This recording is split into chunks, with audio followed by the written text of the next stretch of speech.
Here we are on episode 42 of the Gimme Golf podcast, powered by MyrtleBeachGolfTrips.com. Here with Nate today, and I'm going to be talking about something everyone loves, and that is food.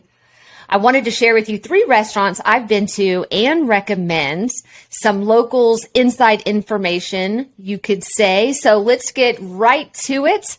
Nate, how are you doing today? I'm doing great, and I've seen your list, and I have eaten at one of them. And I obviously, you know that I don't branch out as far as restaurants, but everybody wants the inside information. So which one have you eaten at? You definitely know where to go.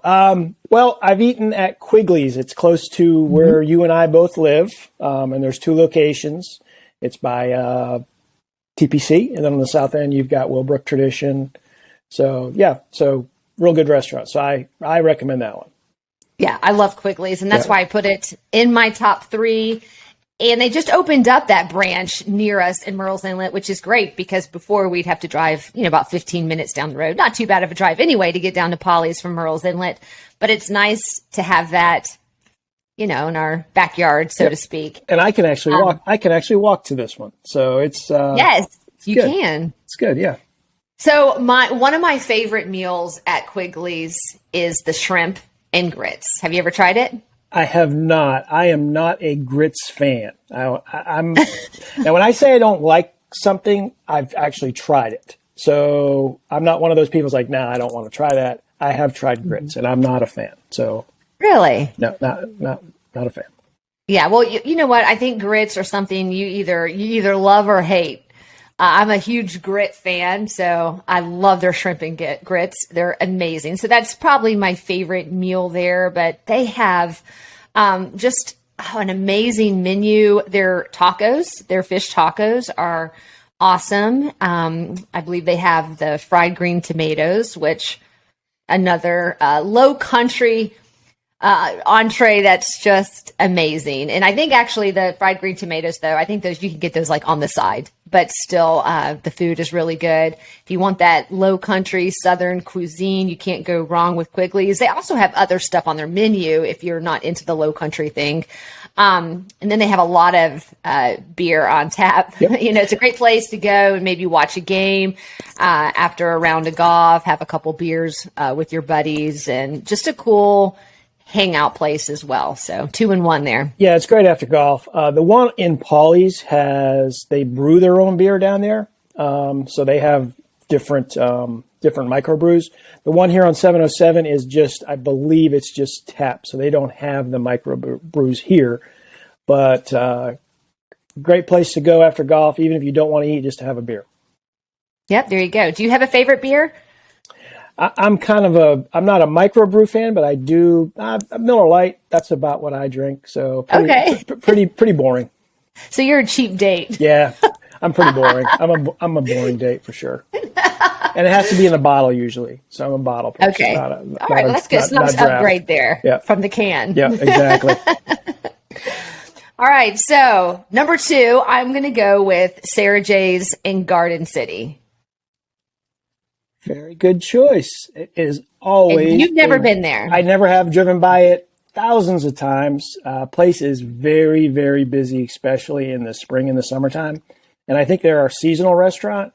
But man, I've heard good things about them, and always busy. I know the owners of Sarah J's, wonderful people, and it's a place that when you walk into Sarah J's, you truly feel like family. I love that feeling of just, you kind of see the same faces year after year. But the food is amazing. The grouper, the mahi-mahi, if you're looking to have a really nice meal after a round of golf, you definitely got to go to Sarah J's. They also have live music in the summer outside, which is really cool. It's a great vibe out there, and you can just, sit by the water there on the marsh and just enjoy the coast. You can see the beach in the distance, and you're there in Murrells Inlet, and it's just it's just such a cool vibe. I love it. Is it a place that you recommend reservations? I would. I think it's smart to get reservations, especially in season. I mean, I would say from, April to September, definitely get reservations, especially in the summer because they are jamming. And, you have the Garden City Causeway, and that's kind of the general area of the hangout there. But yeah, it's a great place. And they also have a really good to go system. I've had a good experience ordering there and then picking food up. It's very neatly packed, and you're never missing anything. It's whoever is running the to go part is doing a phenomenal job as well. But great place, great people, just a cool vibe, and it's kind of got more of a mellow feel to it. Yeah, and what's funny that when you drive down that causeway, like I was saying, you have all those home rentals, Dunes Realty, Garden City Realty.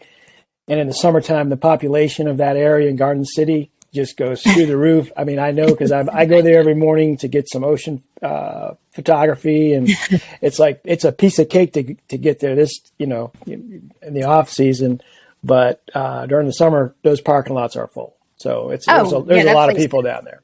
So that place is jammy, and I mean, you have the pier, so I mean, you can technically you can, let's say, have dinner at Sarah J's and just walk down the causeway right to the beach. You could go walk out on the pier, and then there on the pier you have live music. I mean, it's like a little party. Garden City is like a little mini city, a strip that's like a huge party every night in the summer. But it's really cool though, because I mean, you can literally walk not even a quarter of a mile there, probably from Sarah J's. I would think it's about a quarter of a mile right there to the ocean, and put your toes in the sand and enjoy that aspect too. A lot of people fish on that pier out there. I mean, if you ever want to watch people fish, that's a good place to go. Oh, it is. Yeah. Yeah, it's a fun place. And they have an arcade too. I go there sometimes. Oh, really? I actually go there, and play. I love arcade games.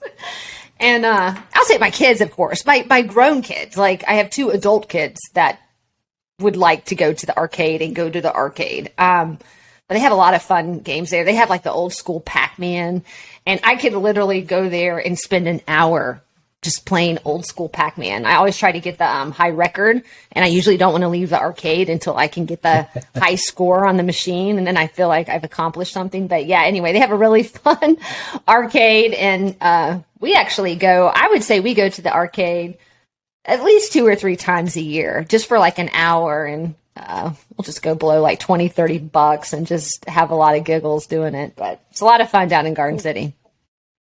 Yep, it's a good place. Yeah. Okay. So speaking of Garden City, not far from Sarah J's is another of one of my favorite restaurants now. And so it's new on my list because it's a newer place. It's called Mango Thai. So it's Thai cuisine.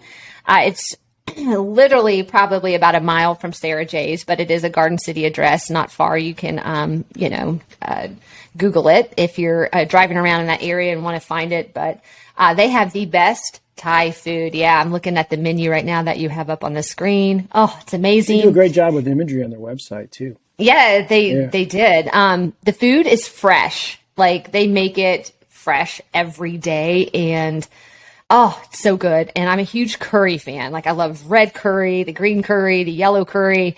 Their curries are amazing, and it's very reasonable, the pricing. If you go there, let's say you go for lunch. Let's say you're playing golf in the morning on the South End and you want to go grab some lunch afterward.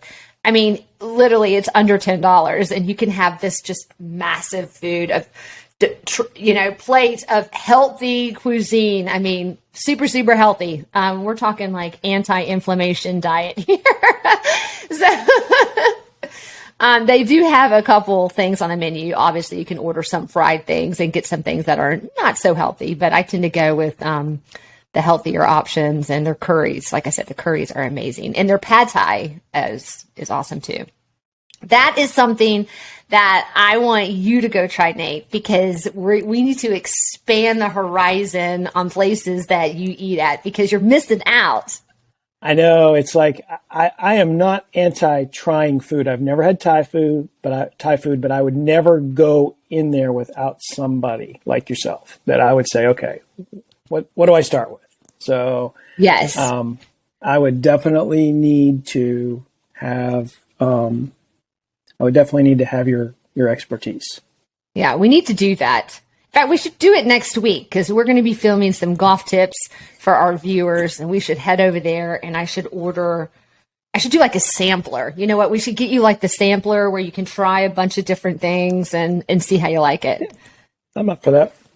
Yeah, that would be fun. So let's talk about your picks now. We've talked about my 3 with Quigley's, Sarah J's, Mango Thai. What about you, Nate? Man, you put me on the spot here. I didn't expect this. I had nothing prepared. So I'm a traditional food kind of person. I mean, I like, I like going to Market Common. I know it's the center of the beach. There's a good variety there. And I'm kind of like, I like King Street Grill. They've got it's a menu. It's a bar menu for the most part. Right. So but I like the location. I like Market Common. I like the atmosphere. And then there is a place at Broadway at the beach, and they do have a few other locations. The Grumpy Monk. Again, it's not a specialty place food like Thai food, but there's something on the menu that obviously everyone can like. So I don't particularly go into restaurants that are just specialty foods like sushi. I am not a big sushi fan.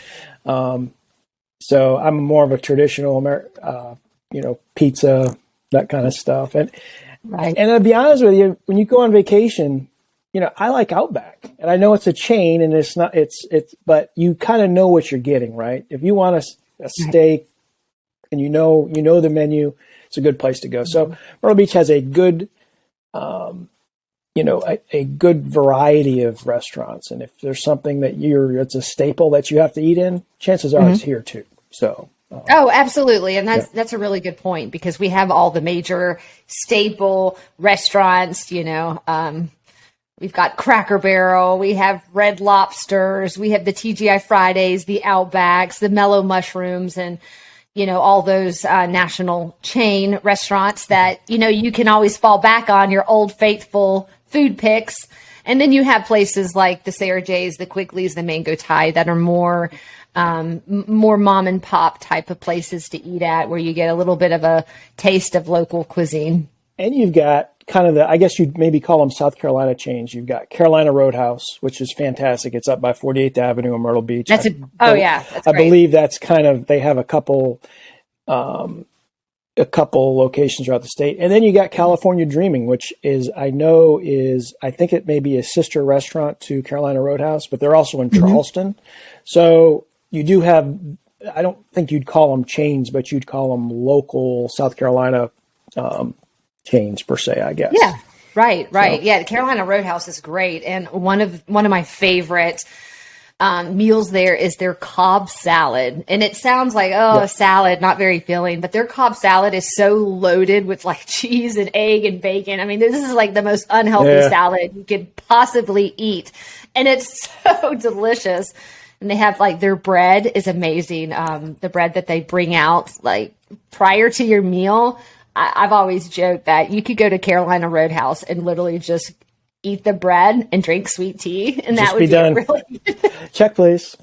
Yep, I'm good. Thank you. That was great sweet tea. Thanks for the bread. I'm good. Yeah, I mean, they're great. So yeah, so many places really to eat at when you come to Myrtle Beach for your next round of golf with your buddies and everything. I mean, there's so many great places to try. And, you mentioned Market Commons.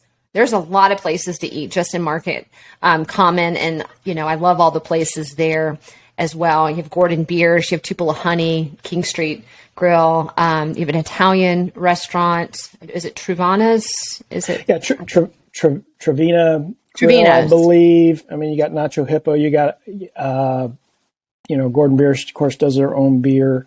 California Pizza. Yeah. So the sushi place. Yeah. And then you have the Chinese restaurant there that's really good. I'm drawing a blank on that, but that's a popular place as well. So yeah, that's really, really good. That's to me like an old faithful place that you're going to get the same meal. Like if you know that there's something, if you've eaten at PF Chang's before and you have a favorite, it's going to be the same when you go. So it's always nice to lean back on those. But yeah, I mean, so many great places to eat. And lots of choices from, the north end of Myrtle Beach all the way to the south end. So Gosh, I'm hungry. That's right. Talking about this food. We're getting to our lunchtime now. I'm like, Yeah, great places to eat. You come to Myrtle Beach, you got plenty of options, and I don't think you could ever eat in all the restaurants here. It would be impossible. So it's like trying to play on the golf courses. You can play all the golf courses though, and we have over 90 courses, and you can do it. And I know groups of golfers that come here year after year. I mean, some groups have been coming here every year for over 30 years, and they hit a lot of these restaurants, but they have played most of the golf courses, and it is possible to play every golf course in Myrtle Beach. And I think that would be a really fun challenge for groups of golfers to do, is come play every course in Myrtle Beach. I mean, why not? You know, it would be a lot of fun. It's almost like, you know, people that like to travel to state parks and everything, they want to hit all the state parks in a certain region or whatnot, but come play every golf course. I mean, at this point, you and I have been here for most of our lives at this point. We've probably played close to every course in Myrtle Beach, wouldn't you say? Yeah, there's a few I still haven't, I believe, and they're obviously, most of them are probably North End. In my younger days, traveling to the North End was and it's not a big deal. We just get kind of stuck where we're at, right? And we just kind of do a radius of where we're at. But I could probably name a handful of places that I haven't played, but it's pretty few. I mean, it's not many. So, but, and I mean, if you come here for, you know, a week, I mean, you could easily get in, 10 courses. You could get in 10 courses in a week. I mean, it'd be fun. You're grinding, but that's the whole point. You want to come and play around every day, and maybe 2 rounds if you can get it in. But you could comfortably play probably 10 courses in a week. So you do that for a decade, you've played all of Myrtle Beach. You could do it. I disagree a little bit about comfortably, because I wouldn't be comfortable on day 5. That's if you did 2 a day. Oh, wow. That would be... Well, if you play 2 courses... People do it. And if you play 2 courses, I would recommend play the shorter courses. You know, don't obviously pick a longer course. And don't... You know, I wouldn't play like a barefoot course, and then come and play TPC Myrtle Beach the same day. I mean, no. I think something, you know, that would be reasonable would be like Litchfield Country Club and Willbrook Plantation one day. That's going to be reasonable. You know, going to Myrtle Beach National, obviously just staying out there all day, you know, you could play Kings North and the West course comfortably, you know, so you can group it in a way where you can stop, have a break, have a good meal in between. And the great thing about all of our Founder Collection courses is we have really good menus. So, you know, we're talking about food and our favorite places to eat, you know, post round at some of the best restaurants in Myrtle Beach. But one thing is for sure with our courses, and if you select one of our Founder Collection courses, we have incredible chefs, and the lunch menus at all of our courses is great. In fact, they're so good, you could actually just go to the golf course and eat if you're not playing golf. Like I actually would say, hey, go to the golf course and go and eat this. You don't have to go play golf. So that's, you know, the food is good is if you would go there and you're not playing golf. So that's the cool thing, is if you do the 36 holes, you can have a nice meal at one of our courses. And then you got, you know, all the courses have great food for the most part. I mean, you got Caledonia and True Blue. You got, they can sit out on that patio. Their food is, people actually go there just for lunch, you know, so for the view. And so there's all kinds of stuff. But when you're playing 36 holes, make sure you've got it mapped out, that you're not, your morning round's not on the north end and then your afternoon round's on the south end. Stay at those multi-hole facilities. Take advantage of playing 36 holes, but if you got to leave, make sure the golf course is close by, and you don't want to be rushing to somewhere. You got to hurry to to finish. You're looking at your watch like, man, you know, and you're not enjoying the last 2 holes, and then you get to the golf course and you're late, and so. Then the first 2 or 3 holes are going to be horrible, and then you're going to be miserable, and you know nobody likes to rush. And our folks, our golf directors at MyrtleBeachGolfTrips.com, that's what they're there for. They'll say, no, we don't want to do that today. Let's put you here, you know, give you time. So they know the lay of the land. But do go on when you're looking at your golf courses, kind of look at a map and try to figure the distance, because you know the Grand Strand is a pretty large area. So. Exactly. Yeah, those are really great points there. So if you want to book your next Myrtle Beach golf trip and try some of these restaurants, go to myrtlebeachgolftrips.com. Like Nate said, we have golf directors, and I always want to mention our awesome golf directors because they actually live here. They play golf here. They know our courses.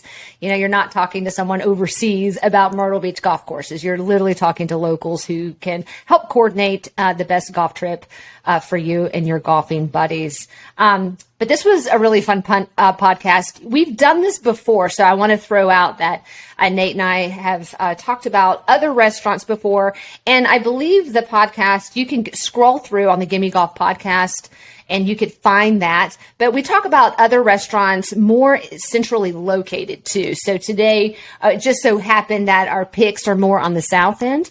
But we have done a podcast before where it's a little bit more spread out. And I think we even had a restaurant or two on the north end because there's some awesome restaurants up there as well. So you can go check out our previous podcast. But it was fun today, Nate. Yep, it is. And it always gets back to golf. It always goes back to golf. Yeah. Of course, it goes back That's to right. golf. But yeah, we're going to get you to Mango Thai. That's on our bucket list. Sign me up. I'm ready. Okay. All right. Thanks everyone for joining us here on the Gimme Golf podcast, and we will see you next time.